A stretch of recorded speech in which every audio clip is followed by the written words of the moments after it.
Olá, estamos por aqui mais uma vez. Meu nome é Eduardo Souza, você está no meu canal.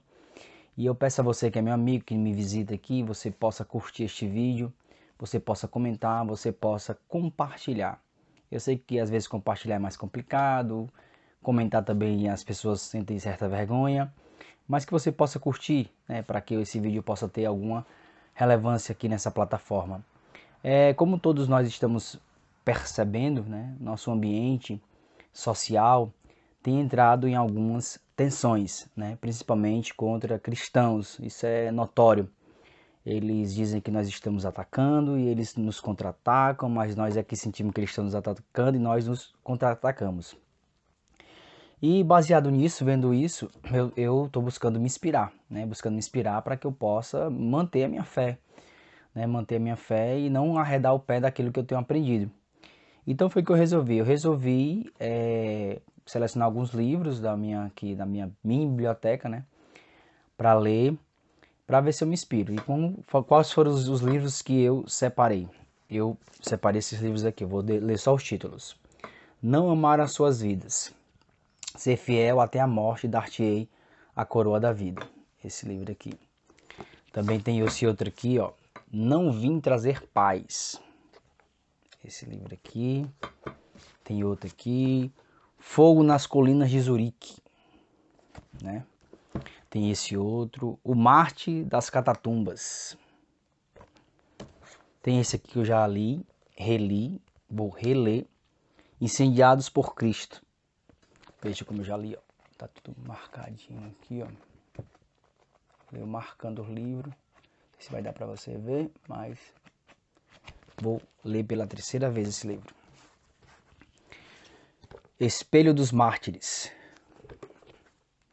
O apóstolo Tomé prestes a ser queimado vivo, né? Aí tem esse aqui, ó. Evangelistas acorrentados. A história dos anabatistas. Uma introdução ao anabatismo do século XVI. E por fim, guardando a fé. Talvez eu me inspire um pouco, né, lendo esse livro, já que eu não busco inspiração nos pastores modernos, como Caio Fábio, imagina Ed Redekiewicz, né? Aí eu comecei a ler esse é o primeiro. Que falem os primeiros cristãos. Uma análise da igreja moderna sobre a luz do cristianismo primitivo, né? E nessa feita, eu já estou no capítulo 3, mas eu queria compartilhar com vocês a leitura do capítulo 1. Eu vou ler o texto é um pouco longo, então se você quer ser edificado, quer ser inspirado, né, ouça até o final. Aqui, como eu estou diante do vídeo, vai atropelar algumas coisas e tal, mas você com certeza vai entender aquilo que eu li. Capítulo 1, o prisioneiro. A carruagem feita de grades cruzava as ruas de pedra de Esmirna. Um detalhe, Esmirna é uma das 7 igrejas lá do livro de Apocalipse, que levam repreensões. Apenas Esmirna e a Filadélfia, elas não levam repreensão. Alguns acreditam que né, esse pastor aqui que foi pego, esse prisioneiro aqui, ele era pastor lá daquela igreja de Esmirna, ou seja, ele estava ali implicitamente, né, já que não cita o nome dele, mas os historiadores fazem essa associação e dizem que ele já era o pastor lá, né? Mas vamos lá. A carruagem feita de grades cruzava as ruas de pedra de Esmirna, e o prisioneiro podia ouvir os gritos da furiosa multidão que estava na arena. Cães farejadores seguiam o carro pelas ruas latindo violentamente. Crianças de pele de cor de oliva corriam pelas calçadas, com os olhos cheios de ansiedade. Ao longo do caminho, rostos sem nome paravam para espiar pela janela. A carruagem se deteve diante dos sólidos muros da arena. O guarda arrancou o prisioneiro do veículo e o lançou bruscamente no chão, como se fosse um saco de lixo, machucando sua perna. Há semanas o público vinha pedir a prisão e execução daquele homem, mas ele não se parecia em nada com um criminoso. Um homem idoso e de aparência frágil, com o rosto marcado pelas rugas. Tinha cabelos e barbas tão brancos quanto as nuvens que enfeitavam o céu mediterrâneo naquela tarde. Enquanto o velho prisioneiro mancava até a arena sob a vigilância de guardas armados, espalhou-se pela multidão a notícia de que aquele homem era Policarpo. É o Policarpo, né, o discípulo de João. Por isso que dizem que ele está ali naquela igreja de Esmirna, né? O criminoso viu que tinha sido sentenciado à morte. Seu crime. Veja qual foi o crime dele. Ele era o líder local de um ritual supersticioso praticado por um grupo conhecido como os cristãos. Era tido como um ritual supersticioso. Ainda é hoje em dia, né, pelos incrédulos. Os escarnecedores, melhor dizendo. A multidão gritava com sede de sangue, enquanto os soldados levavam o prisioneiro para se apresentar diante do procônsul romano. Quando ele viu o velho mancando, coroou de vergonha. Então aquele era o grande criminoso que havia causado tanto tumulto? Apenas um pobre velhinho? O procônsul usava uma túnica de cor púrpura, que balançava com o vento. Ele se aproximou do velhinho e lhe disse em particular: o governo romano não faz guerra contra idosos. Simplesmente jure pela divindade de César e deixarei você ir. Não posso fazer isso, disse Policarpo. Então ao menos grite, acabem os ateus, e isso será suficiente. Ele disse isso porque muitos romanos acreditavam que os cristãos eram ateus, já que eles não tinham templos nem adoravam imagens. O prisioneiro calmamente esticou seu braço enrugado, virou-se, apontou para a multidão, cheia de ódio, então olhando fixamente para os céus, gritou: acabem com os ateus. A reação do prisioneiro surpreendeu o procônsul, apesar de o velhote ter feito o que lhe fora pedido.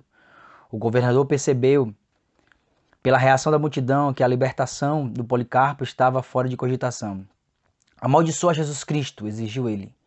Por um instante, Policarpo fixou seus penetrantes olhos castanhos no semblante inflexível do procônsul. Então respondeu calmamente: durante 86 anos tenho servido a Jesus e ele nunca foi injusto comigo. Como então poderia eu amaldiçoar? Como então poderia eu amaldiçoar meu rei e salvador? A multidão, incapaz de ouvir a conversa, estava ficando impaciente com a demora. O procônsul já estava ficando ansioso e pediu novamente ao prisioneiro: jure pela divindade de César. Já que o senhor continua fingindo não saber o que eu sou, vou simplificar sua tarefa. Declaro sem nenhuma vergonha que sou um cristão. Se o senhor quiser aprender um pouco sobre as nossas crenças, marque um horário e eu lhe ensinarei. Em plena morte, o homem aqui pregando a palavra, né? Sem temor nenhum, tranquilamente. O procônsul ficou muito irritado e respondeu bruscamente: não tente me convencer, convença eles. Disse apontando para a multidão. Policarpo olhou para os inúmeros rostos desconhecidos que ansiavam pelo espetáculo sanguinolento a que vieram assistir. Não vou rebaixar os ensinamentos de Jesus tentando convencer essa gente. O procônsul, já muito irado, gritou: você não sabe que tenho animais selvagens à minha disposição? Vou soltá-los imediatamente se você não se arrepender. Bem, então solte, respondeu Policarpo, sem qualquer vestígio de medo na voz. Como eu poderia me arrepender de fazer o bem para fazer o mal? Como eu poderia me arrepender de fazer o bem para fazer o mal? O procônsul estava acostumado a amedrontar até os criminosos mais perigosos, mas não estava conseguindo assustar aquele velhote. Então replicou: já que os animais selvagens não lhe assustam, saibam que você será queimado vivo, se não renunciar a Jesus Cristo imediatamente. Cheio do Espírito Santo, Policarpo irradiava alegria e confiança. O Senhor me ameaça com um simples fogo que queima por 1 hora e depois se apaga. Nunca ouviu falar do fogo do julgamento vindouro e do castigo eterno reservados para os ímpios? Por que está demorando tanto? Faça lá o que quiser comigo. Glória! As coisas não saíam como planejado. O procônsul deveria ser o grande vencedor, e o prisioneiro deveria estar ajoelhado, implorando por misericórdia. Mas aquele prisioneiro, um idoso, havia vencido. O governador voltou ao seu assento, sentindo-se humilhado. Vamos terminar. Como a arena era muito grande, alguns mensageiros foram enviados a pontos específicos para anunciar o que Policarpo havia dito. Quando repetiram o que ele havia declarado, uma onda de fúria tomou conta da multidão. Fariam com ele o que quisessem.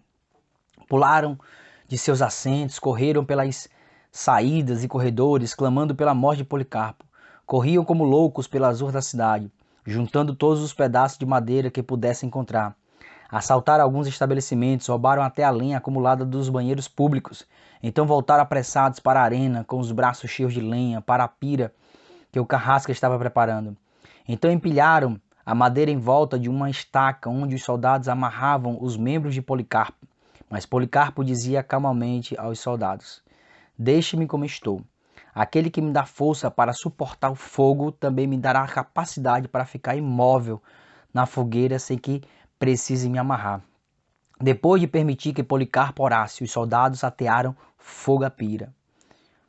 O povo de Esmirna acreditava que, depois de queimar Policarpo, apagaria seu nome da história, dando fim àquela odiada superstição chamada cristianismo. Queriam acabar com o cristianismo. Não é de hoje que querem acabar com pregação evangélica, não. Com pregação do evangelho, da palavra de Deus, não. Não é de hoje, não. Que é século II, meu amigo. Mas assim como o procônsul, eles subestimaram a vitalidade e a convicção dos cristãos, pois em vez de intimidar os outros cristãos, a morte de Policarpo lhes trouxe inspiração. É isso que eu estou buscando, inspiração. Em vez de desaparecer, o cristianismo cresceu ainda mais. Ironicamente, o que os romanos não conseguiram fazer acabou sendo realizado pelos próprios cristãos. Hoje pode-se dizer que o nome de Policarpo foi esquecido e que o cristianismo de seus dias é desconhecido para a maioria dos ocidentais. O que ele dizer é que realmente, né? Hoje em dia as pessoas elas não buscam mais inspiração nos antigos. Se você for chegar numa igreja, pega nessas igrejas de multidão, aí pergunta assim, vocês conhecem Policarpo? Né? Pouquíssimos, talvez ninguém vai conhecer. Mas igrejas mais históricas, né? Que são dadas mais à leitura, talvez eles conheçam. Então eles conseguiram fazer isso. Eu vou repetir aqui, né? Hoje pode-se dizer que o nome Policarpo foi esquecido e que o cristianismo de seus dias é desconhecido para a maioria dos ocidentais. Infelizmente. Então meu vídeo é isso, né? Que você possa curtir, comentar, dê o seu amém aí, dê o seu glória a Deus aí nos comentários. Vamos nos manter firmes. Que falem os primeiros cristãos, uma análise da igreja moderna sob a luz do cristianismo. Vai ser muito interessante quando eu fizer aqui a análise desse livro aqui, compartilhar algumas coisas. Claro que eu só li esse primeiro capítulo, os outros eu não vou ler porque são maiores, mas eu vou comentar, passar algumas falas, né? Porque tem muitas falas dos cristãos daquela época do século II, os primeiros cristãos. Então, até a próxima, que Deus possa abençoar a vida de vocês.